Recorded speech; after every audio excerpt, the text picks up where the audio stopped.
जी, अगर हम किसी को पैसे देते हैं और वो उन पैसों का शराब या मांस मछली खाता है तो हमें पाप लगेगा? बिल्कुल लगेगा, बिल्कुल लगेगा, अवश्य लगेगा। हमको इसीलिए पात्र देख करके पैसा देना चाहिए। हम निषेध करते हैं पैसा देना।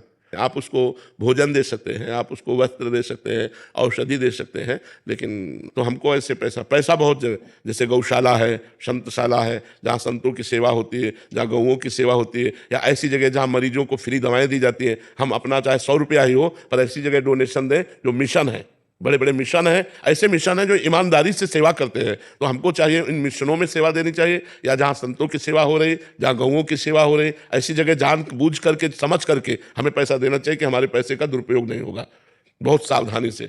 तो जैसे जहाँ जिस भाव से हम पैसा देते हैं, उसी भाव से हमारी सेवा पहुँचनी चाहिए।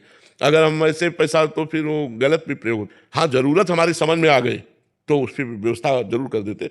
तो बहुत संभल कर पैसे का दान करना चाहिए। जी, अगर हम किसी को पैसे देते हैं और वो उन पैसों का शराब या मांस मछली खाता है तो हमें पाप लगेगा? बिल्कुल लगेगा, बिल्कुल लगेगा, अवश्य लगेगा। हमको इसीलिए पात्र देख करके पैसा देना चाहिए। हम निषेध करते हैं पैसा देना।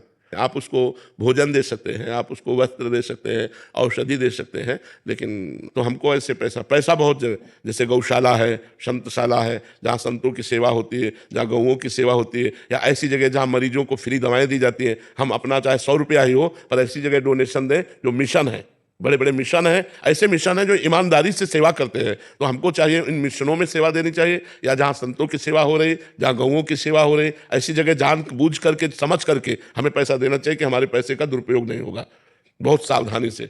तो जैसे जहाँ जिस भाव से हम पैसा देते हैं, उसी भाव से हमारी सेवा पहुँचनी चाहिए।